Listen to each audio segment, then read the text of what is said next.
¿Te imaginas ser un rey niño, manipulado por adultos ambiciosos en medio de una guerra brutal? Descubre la trágica historia de Carlos VIII de Francia, un monarca usado como peón en un juego de poder. Suscríbete y activa la campana para no perderte nada. Imagina, por un momento, a un niño de apenas 13 años, coronado rey de Francia. Ese era Carlos VIII, un pequeño monarca en un mundo de intrigas palaciegas y ambiciones desmedidas. Su llegada al trono fue un evento lleno de incertidumbre, un joven sin la experiencia necesaria para gobernar un reino tan complejo y poderoso. Desde el principio, su vida estuvo marcada por la manipulación, convirtiéndose en una pieza clave en el tablero de ajedrez de la política europea. Su corta edad lo convirtió en un rey vulnerable, fácilmente influenciado por los poderosos que lo rodeaban. Los nobles, ávidos de poder, competían por su favor, buscando controlar al joven monarca y, a través de él, el destino de Francia. Tú verás cómo las decisiones que tomaban a su alrededor, a menudo en su nombre, lo alejaban de la verdadera autoridad real. Carlos VIII, a pesar de su juventud, no era un simple títere. Poseía una personalidad enigmática, de la que se conocen pocos detalles ciertos. Algunas fuentes lo describen como un joven de carácter débil, fácilmente manipulado, otras, lo retratan como un gobernante con ambiciones secretas, un rey que luchaba por encontrar su propio camino en medio del caos de la corte francesa. ¿Cuál era la verdadera naturaleza de este enigmático monarca? Piensa en Francia en el siglo XV, tú. No era un país pacífico y unido. Imagina un mosaico de reinos, ducados y señoríos, cada uno con sus propias ambiciones y luchando por el poder. Guerra casi constante, entre nobles poderosos que se disputaban territorios y el favor real, incluso contra la corona misma. Era un tiempo de inestabilidad, donde la lealtad era un bien escaso y la traición, una moneda corriente. Las guerras entre ingleses y franceses seguían dejando sus cicatrices. La Guerra de los 100 años, aunque técnicamente terminada, había dejado un legado de resentimiento y disputas territoriales sin resolver. Recuerda que la nobleza francesa, hambrienta de poder y riquezas, buscaba constantemente la oportunidad de expandir sus dominios o vengarse de antiguos rivales. Cada noble era un jugador en un complejo juego de poder, donde las alianzas se formaban y se rompían con la misma facilidad que una promesa. Además de las guerras externas, la ambición interna carcomía el reino. La corona francesa, aunque poderosa, no tenía un control total sobre sus vasallos. Los nobles, con sus ejércitos privados y sus lealtades cambiantes, representaban una amenaza constante para la estabilidad del reino. Cada uno buscaba aumentar su influencia, desafiando al rey y sus decisiones, incluso en la corte misma. Era un clima de conspiración y traición, donde la supervivencia dependía de la habilidad para navegar por aguas traicioneras. Pues bien, imagínate a un bebé, Carlos, nacido en 1470. No era un niño cualquiera, era el heredero al trono de Francia, aunque su llegada al mundo no fue precisamente un momento de paz y tranquilidad. Francia, como te contaba, estaba en guerra, un auténtico hervidero de conflictos. Su infancia estuvo marcada por la inestabilidad política, creciendo entre intrigas y luchas de poder que poco tenían que ver con los cuentos de hadas. Sus primeros años fueron una sucesión de guardianes y regentes, figuras que intentaban controlar el poder en su nombre. Piensa en él, un niño pequeño, rodeado de adultos con sus propias agendas, manipulado a su antojo.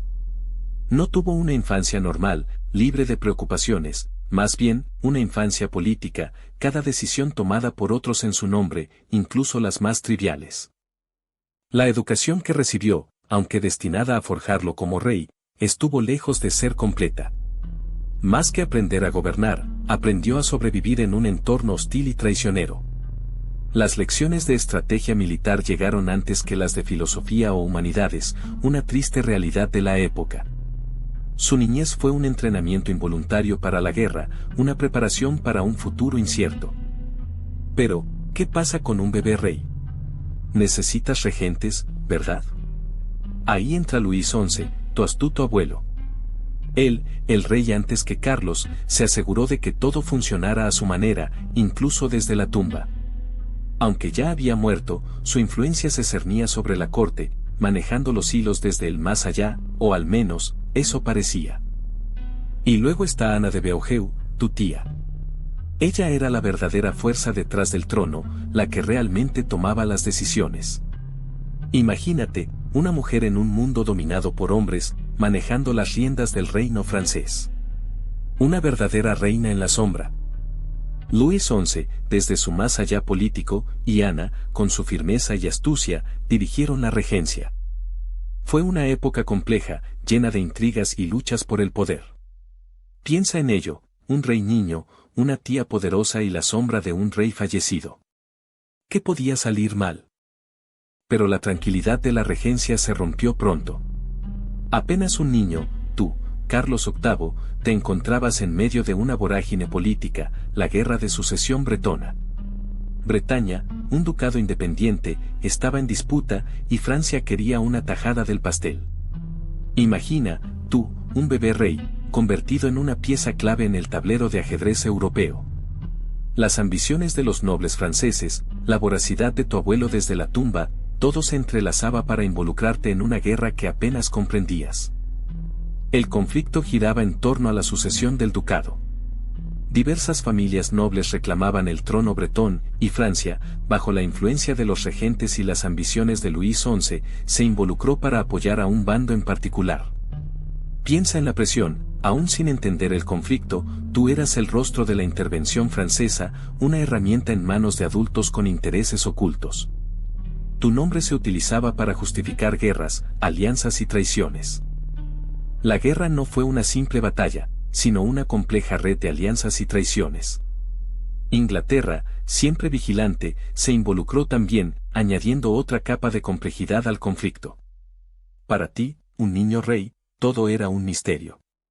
Las decisiones que se tomaban en tu nombre, las consecuencias de una guerra que se libraba en tu nombre.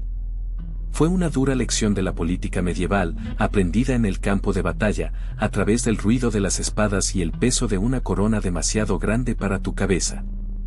Pero tú, Carlos, eras solo una pieza en el tablero de Anne de Beaujeu, tu regente. Ella, la hija de Luis XI, una mujer inteligente y astuta, manejaba los hilos del poder con una maestría inigualable. Mientras tú jugabas con tus juguetes, ella negociaba alianzas, controlaba a la nobleza y aseguraba la estabilidad del reino. Su objetivo, mantener la corona firmemente en tus manos, pero bajo su férreo control. Su estrategia se basaba en la discreción y la manipulación. No buscaba el poder ostentoso, sino el poder real, el que se ejerce desde las sombras. Con hábiles movimientos, neutralizó a tus enemigos, aplacando sus ambiciones con promesas y casamientos estratégicos. Recuerda que cada decisión, cada nombramiento, cada tratado, eran piezas cuidadosamente colocadas en su intrincado juego. Mientras la guerra de sucesión bretona te absorbía, Anne consolidaba su posición. Ella supo aprovechar las disputas entre los nobles, sembrando la discordia entre ellos para debilitarlos y mantener su propio poder intacto. Su influencia se extendía por todo el reino, llegando a cada rincón del gobierno, sin que tú, el rey niño, te percataras de la verdadera fuerza que operaba a tu alrededor. Imagina, tú, la intrincada red de alianzas que rodeaban a Carlos VIII. El duque de Bretaña, Francisco II, inicialmente un aliado, se convirtió en un obstáculo para las ambiciones francesas en Bretaña. Recuerda que las alianzas en esa época no eran lazos inquebrantables, sino acuerdos frágiles basados en conveniencias políticas y el miedo a enemigos más poderosos. La lealtad se compraba y se vendía, y la traición era moneda corriente. Maximiliano I, emperador del Sacro Imperio Romano Germánico, inicialmente se alió con Francia, pero las ambiciones territoriales de ambos pronto los enfrentaron. Piensa en la complejidad. Maximiliano estaba casado con María de Borgoña, heredera de un rico ducado, lo que lo convertía en un jugador clave en el tablero europeo. Su alianza con Francia era una estrategia, pero la traición siempre acechaba. Incluso dentro de la propia corte francesa, las intrigas palaciegas amenazaban la estabilidad del reinado de Carlos. Anne de Beaujeu, su regente, tejía una red de alianzas para mantener el control, mientras que otros nobles conspiraban en la sombra, buscando su propio beneficio. La traición era un riesgo constante, una amenaza latente que se cernía sobre el joven rey. Pero la Bretaña no era el único frente. Tú, como observador de la historia, verás cómo Carlos VIII, aún un niño, empezó a mostrar un temple inesperado. Las intrigas de la corte, las presiones de los nobles ambiciosos, todo eso empezó a forjar su carácter. Ya no era solo un peón en un juego de ajedrez, sino que, poco a poco, empezaba a mover sus propias piezas. Observa cómo sus decisiones, aunque aún influenciadas por sus consejeros, empezaban a reflejar una voluntad propia. Recuerda la presión constante de los nobles, cada uno con sus propias agendas. Pero Carlos VIII, a pesar de su juventud, demostraba una capacidad para discernir, para elegir entre los consejos contradictorios que recibía. Fue un proceso lento, un aprendizaje a fuego lento. No fue una transformación instantánea, sino una evolución gradual. Tú verás cómo, a través de pequeños actos, de decisiones aparentemente insignificantes, Carlos VIII empezó a construir su propio reinado. Las alianzas cambiaron, las traiciones se multiplicaron, pero él, el niño rey, aprendía a navegar en ese mar turbulento. Pero llegó el día. Tú, testigo de la historia, verás a Carlos VIII, apenas un adolescente, reclamar lo que le pertenecía por derecho. El 23 de agosto de 1483, a la tierna edad de 13 años, se puso fin a la regencia. Años de tutelas, de intrigas cortesanas, de decisiones tomadas en su nombre, todo eso terminaba. Un joven rey, aún inexperto, pero con la determinación de gobernar con su propio puño y letra. Imagina la escena, el peso de una corona recién colocada sobre su cabeza, la responsabilidad de un reino entero sobre sus hombros. Tú, como observador privilegiado, comprenderás el desafío que representaba para un chico tan joven. La presión de los nobles, las expectativas de la gente, la necesidad de demostrar su valía, todo eso caía sobre sus frágiles hombros. Pero Carlos VIII estaba listo para enfrentarlo. El fin de la regencia no significó un cambio inmediato y radical. Tú verás cómo el joven rey, asesorado por sus consejeros, comenzó a tomar sus propias decisiones, aunque con cautela. El proceso de transición fue gradual, pero innegable. Carlos VIII empezó a consolidar su poder, a deshacerse de las influencias que lo habían mantenido en las sombras durante su infancia. Poco a poco, el rey niño se convertía en rey en toda la extensión de la palabra. Así que, ahí estaba Carlos VIII, un rey niño con un reino en sus manos y un sueño gigante en su corazón, Italia. No era solo una ambición territorial, tú comprenderás, sino la recuperación de un reino perdido para la corona francesa. Nápoles, esa joya del sur, resonaba en la mente de sus consejeros, un tesoro a reclamar, un derecho ancestral que se había perdido con el paso de los siglos. La idea de una campaña italiana no era nueva, generaciones de reyes franceses habían soñado con ello. Pero Carlos, con su juventud y energía, la convirtió en una obsesión. El reino de Nápoles, con su riqueza y su estratégico emplazamiento, representaba una pieza clave para el control del Mediterráneo, y para Francia, una puerta a la expansión y al poder. Para ti, es fácil ver la magnitud de la apuesta. El sueño de Italia, y en particular, la conquista de Nápoles, se convirtió en el motor de la política francesa durante los años siguientes. Para ti, imaginarlo es fácil, un joven rey, impulsado por la ambición y la promesa de gloria, se prepara para una aventura que cambiaría el curso de la historia. La recuperación de Nápoles se convirtió en una cuestión de honor, de orgullo nacional, en algo que definiría su reinado. Pero, ¿cómo se prepara un rey niño para conquistar Italia? No es tan sencillo como reunir unos cuantos soldados, ¿verdad? Primero, había que conseguir el dinero. Imagínate, Carlos necesitaba financiar un ejército enorme, pagar el transporte, el equipamiento, una fortuna. Había que recaudar impuestos, pedir préstamos a los banqueros más poderosos, y hasta vender algunas joyas de la corona. Todo para financiar su ambicioso proyecto. Luego, las tropas. No solo necesitaba soldados, sino también mercenarios, gente de diferentes reinos, con diferentes lealtades, un verdadero rompecabezas. Piensa en la logística, reclutar, equipar, entrenar. Era un ejército enorme, una mezcla de caballeros franceses, arqueros ingleses y soldados de fortuna de todas partes de Europa. Una fuerza considerable, pero también un grupo heterogéneo que podía ser difícil de controlar. Y por último, el aprovisionamiento. Un ejército tan grande necesitaba comida, armas, caballos, una cantidad inmensa de recursos. Había que organizar el transporte, las rutas de suministros, los almacenes. Imagina la dificultad de mantener alimentado a un ejército en marcha durante meses, lejos de casa. Cualquier fallo en la cadena de suministro podría significar el desastre. Necesitabas un ejército, y vaya ejército que tenías. Caballeros franceses, orgullosos y valientes, con sus brillantes armaduras y sus imponentes lanzas. Miles de ellos, dispuestos a seguirte hasta el fin del mundo, o al menos, hasta Italia. Pero, ¿eran invencibles? Claro que no. Recuerda que muchos de estos guerreros eran mercenarios, leales solo a quien mejor les pagara, y su fidelidad era tan volátil como el clima en los Alpes. Tu artillería, aunque moderna para la época, era limitada. No tenías la cantidad de cañones que necesitarías para un sitio prolongado, y su movilidad era un problema en terrenos difíciles. Además, piensa en la logística, alimentar, equipar y mantener a un ejército tan grande a miles de kilómetros de casa era una tarea titánica, que requería una organización impecable y una cadena de suministros eficiente, algo que no siempre se cumplió. Y por último, pero no menos importante, estaba la cuestión de la experiencia. Si bien tenías un ejército numeroso y bien equipado, muchos de tus soldados no habían luchado en batallas de gran escala. Enfrentarse a veteranos italianos, curtidos en 1000 batallas, sería un desafío enorme. Su conocimiento del terreno y sus tácticas de guerra podrían ser la clave para contrarrestar tu superioridad numérica. Pero espera, ¿un ejército entero cruzando los Alpes? No era solo una cuestión de valentía, sino de logística pura y dura.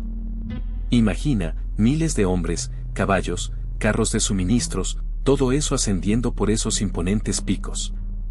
El terreno era traicionero, el clima impredecible, y cada paso representaba un desafío monumental. Los ingenieros militares debieron sudar tinta para encontrar los mejores pasos, y tú, Carlos, debiste confiar plenamente en su pericia. El abastecimiento era una pesadilla. Cada pieza de equipo, cada bocado de comida, cada gota de agua tenía que ser transportada a través de caminos escarpados y peligrosos. Las tormentas de nieve podían aislar a tus tropas en cuestión de horas, dejando a muchos a merced del frío y el hambre. Debiste tomar decisiones cruciales en momentos de crisis, decidiendo qué ruta seguir y qué suministros priorizar para asegurar la supervivencia de tu ejército. Además del clima y la logística, la defensa era otra preocupación constante. Los Alpes no solo eran un desafío físico, sino también un terreno ideal para emboscadas. Bandas de mercenarios o incluso los propios habitantes de la montaña podían aprovechar el terreno para atacar a tus tropas, debilitando tu ejército y poniendo en jaque tu estrategia. Cada paso debía ser calculado, cada movimiento planeado con precisión para asegurar el éxito de la expedición. Y así, tras el épico cruce de los Alpes, llegaste a Italia. Tu joven ejército, cansado pero victorioso, se encontró frente a Nápoles. La ciudad, con sus imponentes murallas, parecía inexpugnable, pero la situación interna era otra cosa. El reino estaba dividido, con diferentes facciones luchando por el poder. Esto, amigo mío, fue tu gran ventaja. Aprovechaste las disputas internas y las alianzas cambiantes. Con una serie de maniobras brillantes, sorprendiste a tus enemigos. Las defensas, debilitadas por las luchas internas, se derrumbaron con relativa facilidad. No fue una conquista sangrienta y prolongada, sino una rápida y casi sorpresiva toma de la ciudad. La nobleza napolitana, dividida y en conflicto, no ofreció una resistencia unificada. Imagina la escena, tú, un joven rey, conquistando uno de los reinos más importantes de Italia con una velocidad asombrosa. La noticia corrió como la pólvora por toda Europa. La rapidez de tu victoria te convirtió en una leyenda, al menos por un tiempo. Pero recuerda, amigo, las conquistas rápidas a menudo ocultan problemas más profundos, y esa victoria tan fulgurante en Nápoles no sería la excepción. Pero la conquista de Nápoles no pasó desapercibida. En Italia, la rápida victoria de Carlos VIII generó una mezcla de asombro y temor. Los estados italianos, acostumbrados a sus propias luchas de poder, vieron con preocupación la llegada de un ejército extranjero tan poderoso. Florencia, por ejemplo, se sintió amenazada, temiendo la expansión francesa hacia sus territorios. Recuerda que el rey francés no era solo un joven rey, sino el líder de un potente ejército que había conquistado Nápoles con sorprendente facilidad. Más allá de Italia, la noticia de la conquista resonó en toda Europa. Los demás reyes y gobernantes observaban con atención los movimientos de Carlos VIII, preguntándose cuáles serían sus próximos objetivos. El éxito en Nápoles demostró el poderío militar francés y la vulnerabilidad de los estados italianos. Para algunos, era una oportunidad, para otros, una amenaza. La balanza del poder en Europa se había alterado significativamente y las alianzas existentes se vieron cuestionadas. La ambición juvenil de Carlos VIII, su rápida victoria y la posterior ocupación de Nápoles provocaron una reacción en cadena. Los reyes, preocupados por la expansión francesa, empezaron a formar alianzas para contrarrestar su poder. Se vislumbraba un futuro incierto, lleno de tensiones y guerras, donde la figura del joven rey francés se convertía en el centro de todas las miradas, un factor impredecible que podría cambiar el destino de Europa. Tú mismo eres testigo de este momento crucial. Pero su triunfo en Nápoles le trajo enemigos poderosos. El Papa Alejandro V, miembro de la poderosa familia Borgia, vio con recelo la ambición francesa. Temía que Carlos VIII, con su ejército victorioso, interfiriera en los asuntos italianos, amenazando el poder papal. Recuerda que el Papa no era solo un líder religioso, sino también un jugador clave en la política italiana. Fernando II de Aragón, rey de España y Sicilia, también se sintió amenazado. La conquista de Nápoles afectaba directamente sus intereses en la región. Él y Carlos VIII eran primos, pero eso no impidió que Fernando viera a Carlos como una amenaza a su poder, y rápidamente se unió a la liga de enemigos que se formaba en contra del rey francés. Pero no solo el Papa y Fernando se opusieron a Carlos VIII. Los distintos estados italianos, como Venecia, Milán y el Florencia de los Medici, también formaron una liga contra él. Cada uno tenía sus propias razones para temer el poderío francés. Algunos buscaban mantener su independencia y otros veían la oportunidad de beneficiarse de la debilidad de sus rivales. La ambición de Carlos VIII había desatado una compleja red de alianzas y enemistades. Pero la victoria de Carlos VIII en Nápoles no duró mucho. Su ambición desató la furia de los poderosos. Mira, el Papa Alejandro V, un hombre astuto y ambicioso, perteneciente a la familia Borgia, vio en la presencia francesa una amenaza a su poder. Temía el avance de Francia en Italia y decidió actuar. Así, Alejandro V formó la Liga Santa, una alianza poderosa diseñada para expulsar a los franceses de Italia. ¿Te imaginas la magnitud de esto? Unieron fuerzas el Papa, el rey Fernando II de Aragón, sí, el mismo que conquistó Granada, el rey Federico I de Nápoles, expulsado por Carlos VIII, y el emperador Maximiliano I del Sacro Imperio Romano Germánico.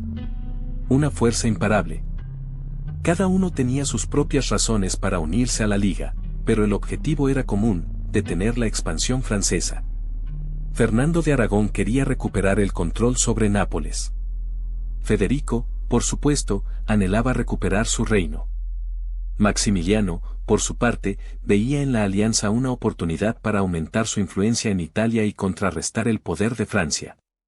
Piensa en la complejidad de las alianzas y los intereses en juego. Así que, imagínate, la Liga Santa se le venía encima a Carlos VIII. Había subestimado a sus enemigos, ¿verdad? Creía que su rápida conquista de Nápoles lo convertiría en el rey indiscutible de Italia, pero se equivocó. La respuesta fue inmediata y furiosa. El ejército francés, cansado y con suministros menguando, se encontró de pronto rodeado por una coalición mucho más numerosa y poderosa. Se acercaba el enfrentamiento que cambiaría el curso de su campaña, la batalla de Fornovo. La batalla de Fornovo, en julio de 1495, fue un auténtico caos. Tú te imaginas el ruido, el polvo, el olor a pólvora y sudor. El ejército francés, aunque inferior en número, peleó con valentía, aprovechando la táctica de la formación de batalla en cuña, tratando de romper las líneas enemigas. La caballería francesa, a pesar de su menor cantidad, cargó con furia, buscando abrirse paso entre las tropas de la Liga Santa. La batalla fue indecisa, una lucha encarnizada donde la valentía y la estrategia se entrelazaron en un baile mortal. Ninguno de los dos bandos logró una victoria clara. Al final del día, ambos ejércitos estaban agotados, con importantes bajas. Aunque técnicamente, Carlos VIII logró retirarse, la batalla de Fornovo marcó el fin efectivo de sus ambiciones italianas. Pues bien, la victoria en Fornovo fue pírrica. Tus ejércitos, cansados y diezmados, se veían obligados a retirarse. La rápida conquista de Nápoles se había convertido en un sueño lejano. La Liga Santa, aunque no te había derrotado completamente, había frenado tu avance, y el camino de regreso a Francia se vislumbraba largo y peligroso. Cada paso era una lucha contra la fatiga, el hambre y la constante amenaza de emboscadas. La logística era un desastre. El abastecimiento de tus tropas era precario, y la deserción se convirtió en un problema serio. Los enemigos, fortalecidos por tu retirada, te acosaban constantemente, aprovechando cada oportunidad para atacar tus flancos debilitados. La visión de una victoria rápida y fácil en Italia se había desvanecido, reemplazada por la dura realidad de una costosa y humillante derrota.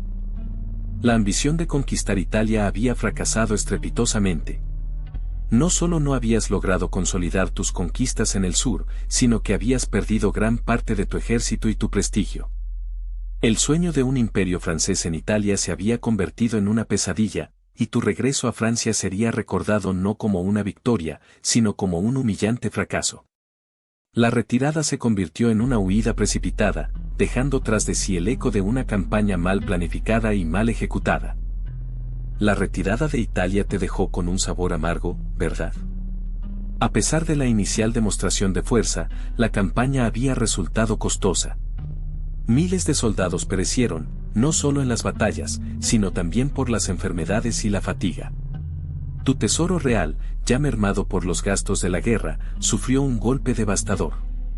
El prestigio de Francia, aunque no destruido, se había visto afectado por la falta de una victoria contundente. Pero no todo fueron pérdidas. La campaña, aunque fallida en su objetivo principal, te había brindado una experiencia militar invaluable. Tus generales aprendieron lecciones cruciales sobre la logística y la guerra en terreno extranjero. Además, la breve ocupación de Nápoles te permitió familiarizarte con las complejidades políticas de Italia, información que podría resultar útil en futuras campañas. Aunque la conquista de Nápoles se había esfumado, la campaña italiana había servido para demostrar la fuerza militar francesa en el escenario europeo. Si bien no se logró la dominación total, se había establecido la presencia francesa en Italia, lo que, en el largo plazo, podría significar una ventaja estratégica para Francia. La experiencia, a pesar de su alto costo, te había enseñado una valiosa lección: la conquista de Italia requeriría una estrategia más elaborada y una mayor inversión de recursos. Sí, la retirada fue un trago amargo. Pero la ambición de Carlos VIII no se apagó con la derrota en Italia. Su reinado, aunque corto, estuvo marcado por un afán expansionista que lo llevó a soñar con la conquista de Nápoles y la restauración del antiguo reino franco en Italia. Recuerda que él era un rey joven, lleno de energía y con un gran ejército a sus espaldas, listo para la acción. A pesar de sus sueños imperiales, sus logros fueron limitados. La campaña italiana, aunque inicialmente exitosa, se vio frenada por la resistencia de los estados italianos y las alianzas que se formaron en su contra. Sus victorias fueron efímeras y el coste humano y económico fue enorme. Piensa en el esfuerzo y el precio que pagó por cada pequeño avance. Su reinado, a pesar de su corta duración, dejó una huella en la historia. La ambición de Carlos VIII por restaurar el poder francés en Italia sentó las bases para futuras campañas y conflictos. pero también demostró las dificultades de la expansión militar en un escenario tan complejo como la Italia renacentista, llena de poderosos estados-ciudad y complejas alianzas. Fue una lección dura, ¿verdad? Pues bien, aunque su reinado fue corto, la ambición italiana de Carlos VIII dejó una huella profunda. Piensa en esto, su expedición, aunque fracasada militarmente, abrió el apetito de Francia por las conquistas italianas, algo que marcaría la política francesa durante décadas. Fue el inicio de las guerras italianas, una época de conflicto y luchas por el poder en la península. A corto plazo, la muerte de Carlos VIII dejó a Francia en una situación incierta. Su reinado, tan breve y lleno de ambición, terminó sin un heredero claro, generando una inestabilidad política que afectó al país. Imagina la tensión en la corte, las disputas por el poder y la incertidumbre sobre el futuro del reino. A largo plazo, sin embargo, su impacto fue más duradero. Su incursión en Italia, aunque terminara en retirada, sentó las bases para futuras intervenciones francesas en la península. Recuerda que abrió la caja de Pandora, despertando las ambiciones de otras potencias europeas y dando inicio a décadas de conflictos que redibujaron el mapa de Europa. Pues bien, ¿qué te parece si hablamos de Carlos VIII en persona? Era un rey impulsivo, sí, con una energía casi desbordante. Sus decisiones, a menudo, se tomaban con la velocidad de un rayo, sin mucha deliberación. Imagina, un joven rey, lleno de vigor y con una visión, aunque a veces un tanto precipitada, del mundo. Esa visión, te digo, era la clave. A pesar de su impetuosidad, Carlos VIII tenía una idea clara de lo que quería: reclamar el reino de Nápoles y expandir el poder francés. No era una visión pequeña, ¿verdad? Para él, era una meta alcanzable, aunque muchos lo consideraran un loco o un soñador. Su impulsividad, aunque a veces lo llevó a errores estratégicos, también fue su motor. No dudaba en tomar riesgos, en lanzarse a la aventura. Piensa en la audacia de su campaña italiana, un movimiento arriesgado, pero que reflejaba su visión y su confianza en sí mismo, aunque muchos lo consideraran imprudente. Así que, aunque lo veamos como un rey impulsivo, recuerda que detrás de esa impulsividad había una visión, una ambición que, aunque no siempre se tradujo en éxito militar, dejó una marca indeleble en la historia de Francia y Europa. Fue un rey que, a pesar de sus fallas, se atrevió a soñar a lo grande. Pero, ¿quiénes le aconsejaban? Ahí estaba el astuto Luis de Orleans, su tío, un hombre con una larga experiencia política y una ambición que igualaba a su astucia. Él, junto a otros, intentaba guiar al joven rey, a veces con éxito, otras veces, bueno, digamos que las cosas se complicaron bastante. Recuerda que Carlos era impulsivo, y eso hacía difícil para cualquiera controlarlo completamente. Otro personaje crucial fue Anne de Beaujeu, la regente que había gobernado Francia antes de la mayoría de edad de Carlos. Aunque ya no tenía el poder formal, su influencia sobre el joven rey era innegable. Ella representaba la sabiduría y la experiencia de un gobierno más estable, algo que contrastaba profundamente con la personalidad de Carlos. Piensa en la tensión entre la experiencia de Anne y la impulsividad juvenil de Carlos. La corte francesa, en ese momento, estaba llena de nobles con sus propias agendas, muchos de ellos deseosos de aprovecharse de la inexperiencia del rey.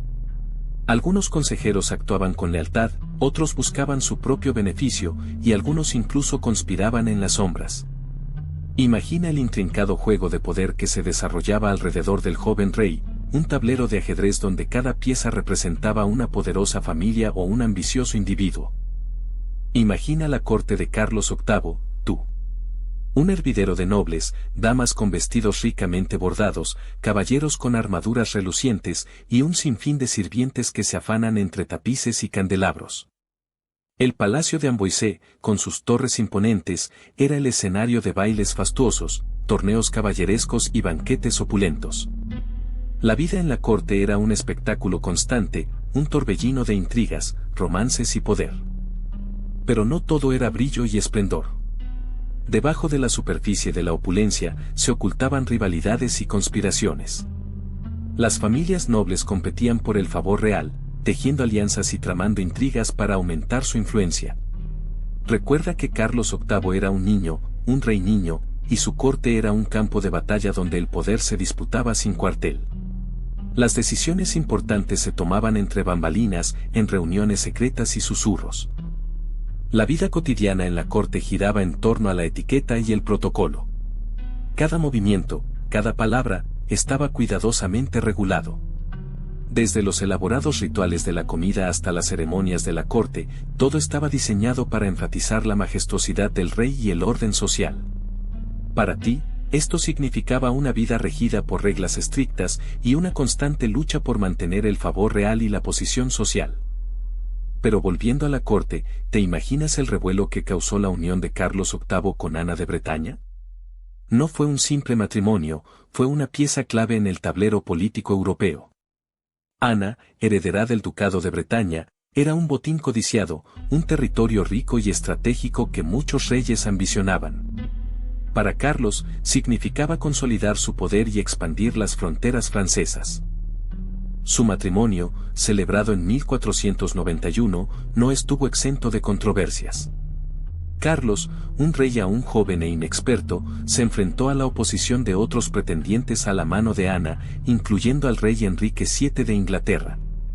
La unión con Ana no solo le daba Bretaña, sino que también le proporcionaba un poderoso aliado y una considerable riqueza.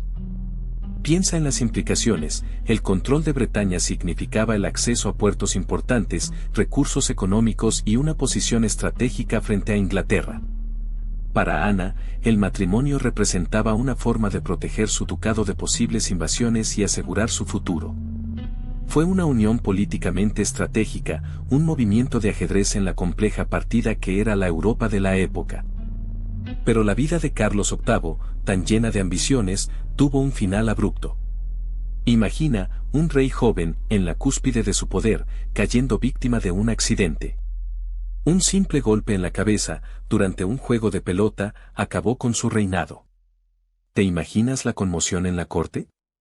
El rey niño, el que había conquistado Nápoles, se desvaneció en un instante, dejando un vacío de poder inmenso. Su muerte, a tan temprana edad, dejó a Francia en una situación delicada.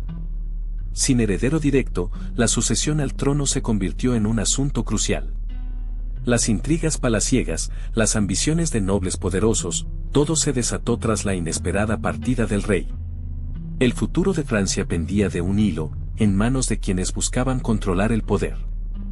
La muerte de Carlos VIII no solo marcó el fin de una era, sino que también reconfiguró el mapa político europeo.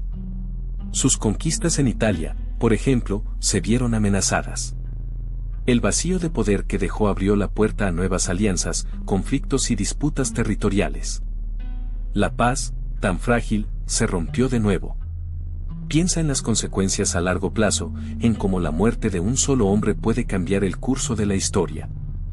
Un golpe, un rey caído, y Francia se encontraba de repente sin su monarca. Tú, como espectador de esta historia, te preguntarás quién heredaría el trono. La respuesta, amigo mío, es Luis XII, duque de Orleans, un pariente lejano pero con una ambición desmedida y un ojo puesto en el trono desde hacía tiempo. Su ascenso no estuvo exento de desafíos, ya que la sucesión no era del todo clara, pero su astucia y sus alianzas lo llevaron a la corona. Luis XII, heredero inesperado, se encontró con un reino en plena efervescencia. La muerte de Carlos VIII dejó un vacío de poder que él se encargó de llenar con rapidez. Imagínate, un nuevo rey, con nuevas ideas, listo para implementar sus propias estrategias políticas y militares. Pero su reinado no estaba exento de problemas, tenía que consolidar su poder, y lo hizo con mano firme. Su mirada se dirigió hacia Italia, un objetivo que Carlos VIII había perseguido con fervor. Luis XII, con una visión estratégica más calculada, no se lanzó a la conquista ciega. En su lugar, tejió alianzas, preparó sus ejércitos y emprendió la conquista italiana con un plan más meticuloso. Esta visión a largo plazo, marcaría un nuevo capítulo en la historia de Francia, un capítulo donde la diplomacia y la estrategia militar se entrelazaban. Pero, ¿quién era realmente Carlos VIII? Tú, que has seguido su historia hasta aquí, te preguntarás si fue un simple títere en manos de ambiciosos consejeros, o si tuvo algún grado de control sobre su propio destino. Su corta vida, marcada por la inestabilidad política, nos deja con muchas preguntas. ¿Era capaz de tomar decisiones propias, o estaba completamente a merced de las intrigas de la corte? ¿Su ambición por conquistar Nápoles fue una decisión propia o el resultado de la influencia de poderosos nobles que buscaban expandir su poder e influencia? Considera que a su corta edad, Carlos VIII ascendió al trono en medio de una Francia aún inestable. La presión de la nobleza, siempre ansiosa por el poder, pudo haberlo guiado en sus decisiones más importantes. Analicemos las cartas, los documentos, las crónicas de la época. A pesar de su juventud y falta de experiencia, Carlos VIII mostró momentos de decisión y valentía. Su campaña italiana, aunque finalmente fracasada, demuestra un cierto grado de iniciativa y audacia. ¿Fue una decisión impulsiva, o un cálculo estratégico que salió mal? La respuesta no es sencilla, y requiere analizar el contexto político y militar de la época. Recuerda, la historia no es blanco y negro, y la figura de Carlos VIII es un ejemplo de ello. Entonces, ¿cómo ha llegado Carlos VIII a la imagen que tenemos de él hoy? ¿Un rey niño débil, manipulado sin cesar, o algo más? La respuesta, mi amigo, es compleja. La historia, como tú sabes, está escrita por los vencedores, y en el caso de Carlos VIII, la narrativa se ha construido a través de los siglos, moldeada por los intereses de quienes la escribieron. Se le ha pintado a menudo como un rey ingenuo, fácilmente influenciado, una marioneta en manos de sus ambiciosos consejeros. Pero esta imagen, aunque parcialmente cierta, también esconde matices. Algunos historiadores destacan su valentía en la campaña italiana, su audacia al enfrentarse a potencias mayores. Su corta vida, llena de acontecimientos trascendentales, ha contribuido a una leyenda, una mezcla de fracaso y éxito que fascina y continúa siendo objeto de debate. Su reinado, aunque breve, dejó una huella, aunque no siempre la deseada. La construcción de su legado ha sido, por tanto, un proceso de interpretación y reinterpretación constante. Dependiendo de la perspectiva histórica, se le ha considerado un rey inepto o un rey visionario, un simple peón o un jugador audaz. Tú, tras haber recorrido su historia, puedes formarte tu propia opinión. ¿Qué piensas tú? ¿Cómo definirías el legado de Carlos VIII? Piensa en otros reyes de la época, tú. Enrique VII de Inglaterra, por ejemplo, astuto y calculador, consolidando su poder con matrimonios estratégicos y una mano firme. O Fernando e Isabel en España, forjando una nación poderosa a través de la reconquista y el patrocinio de Colón. Carlos VIII, en comparación, parece un niño perdido en un juego de adultos, ¿verdad? Su juventud le jugó una mala pasada, le impidió la madurez política necesaria para navegar las complejas aguas de la Europa renacentista. A diferencia de estos monarcas que construyeron su poder a través de la estrategia y la diplomacia, Carlos VIII se vio arrastrado por las ambiciones de sus consejeros. Mientras otros reyes forjaban alianzas con cuidado, él se lanzó a la conquista de Italia impulsado por el sueño de recuperar el reino de Nápoles, un sueño que, como veremos, resultó ser una ilusión peligrosa y costosa. Su falta de experiencia y su dependencia de otros lo convirtieron en una pieza en el tablero de juego europeo. Observa la diferencia, tú, mientras reyes como Luis XI de Francia, aunque también manipulador, mostraba una inteligencia política aguda y un control férreo sobre su reino, Carlos VIII careció de esa astucia. Su reinado, aunque corto, sirve como un ejemplo de cómo la falta de experiencia y la influencia de consejeros ambiciosos pueden llevar a un monarca a la ruina, incluso a uno con el título de rey de Francia. Compararlo con sus contemporáneos nos ayuda a comprender mejor su destino. Pero a diferencia de Enrique o los reyes católicos, la corta campaña italiana de Carlos VIII tuvo un impacto cultural sorprendente. Piensa en ello, un joven rey francés, con su ejército, atravesando los Alpes y llegando a Italia. Fue una inyección de energía, una explosión de nuevas ideas y arte que hasta ese momento habían permanecido relativamente aisladas. Imagina el encuentro entre artistas franceses y italianos, la fusión de estilos arquitectónicos, la influencia de la pintura italiana en la francesa, la incorporación de nuevas técnicas y perspectivas. Fue un intercambio cultural sin precedentes, un puente entre dos mundos artísticos que hasta entonces habían evolucionado de forma relativamente independiente. El Renacimiento italiano, con su florecimiento artístico, se extendió a Francia, aunque sea de forma embrionaria. La arquitectura francesa empezó a incorporar elementos italianos, la elegancia y la sofisticación del Renacimiento se filtraron en la corte francesa. No fue una conquista militar definitiva, pero sí una conquista cultural, un intercambio sutil pero profundo que dejó una huella imborrable en el arte y la cultura francesa. Piensa en la influencia que esto tuvo, no solo en la pintura y la arquitectura, sino también en la literatura, la música y las artes decorativas. Imagina esto, tú, un joven rey francés, recién regresado de Italia. El aroma de las especias y los recuerdos de los palacios italianos aún están frescos en tu memoria. No solo has visto batallas, sino también un mundo de arte, arquitectura y refinamiento que eclipsa todo lo que conocías en Francia. El esplendor de Florencia, la grandeza de Roma, todo eso ha dejado una marca indeleble en ti. De pronto, tu castillo en Francia se siente anticuado. Los frescos italianos, la perspectiva renacentista, la elegancia de las villas. Todo eso contrasta con la arquitectura gótica de tu país. Empiezas a desear una transformación, un cambio de aires, una inyección de ese nuevo estilo italiano en tus propias posesiones. La influencia no se limita a la arquitectura, claro. Los artistas italianos, con sus técnicas innovadoras y su visión del mundo, empiezan a llegar a tu corte. Sus pinturas, sus esculturas, sus diseños, todo influye en la forma en que se ve y se percibe el arte en Francia. La elegancia italiana se filtra en la moda, en la decoración de los palacios, incluso en las costumbres de la corte. Se produce un intercambio cultural fascinante. Pero, ¿cómo ha llegado Carlos VIII a nuestra cultura popular? ¿Lo recuerdas como un rey simplemente en los libros de historia? Pues no. Su figura, a pesar de su corta vida y reinado, ha inspirado a escritores y cineastas. Piensa en las novelas históricas, en las películas épicas.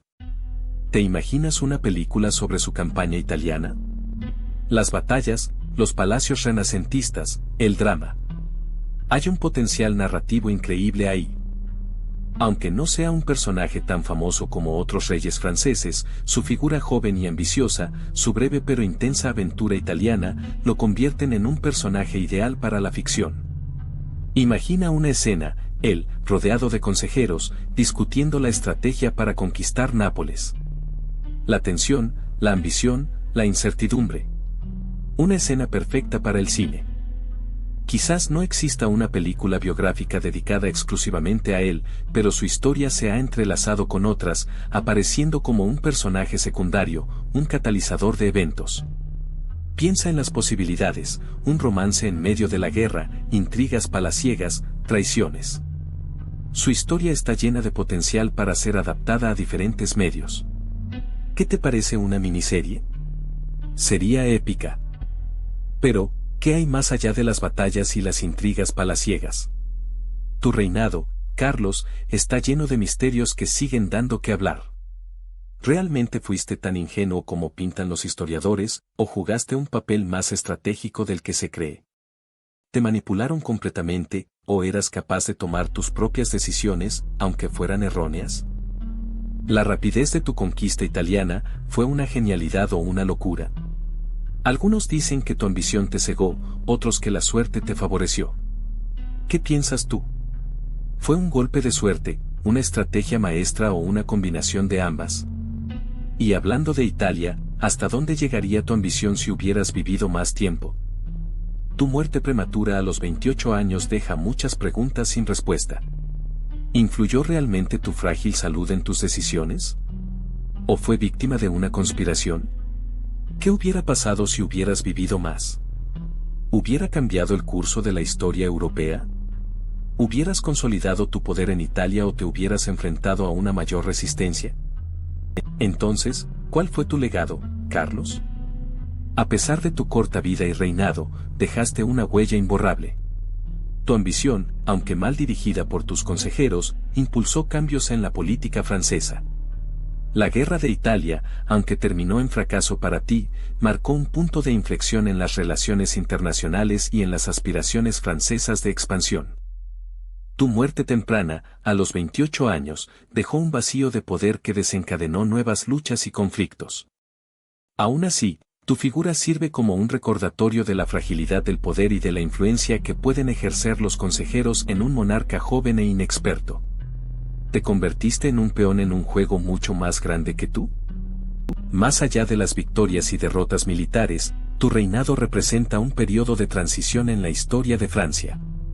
El paso del medievo al renacimiento se refleja en tu figura, un rey niño víctima de las ambiciones de otros, pero que, sin embargo, marcó un punto de inflexión en la historia francesa.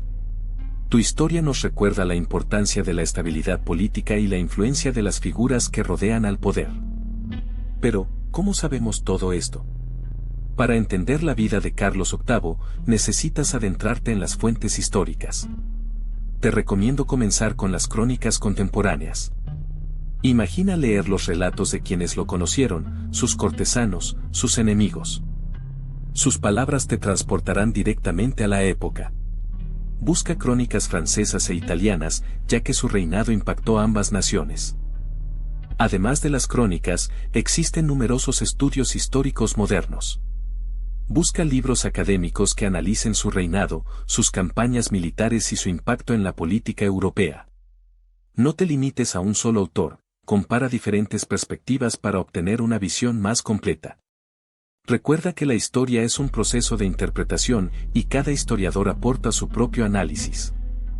Si prefieres un formato más visual, existen documentales sobre el periodo que podrían ayudarte. Busca aquellos que se centren en la figura de Carlos VIII o en las guerras italianas. Estos documentales suelen incluir imágenes de archivo, recreaciones y entrevistas con expertos, lo que puede enriquecer tu comprensión.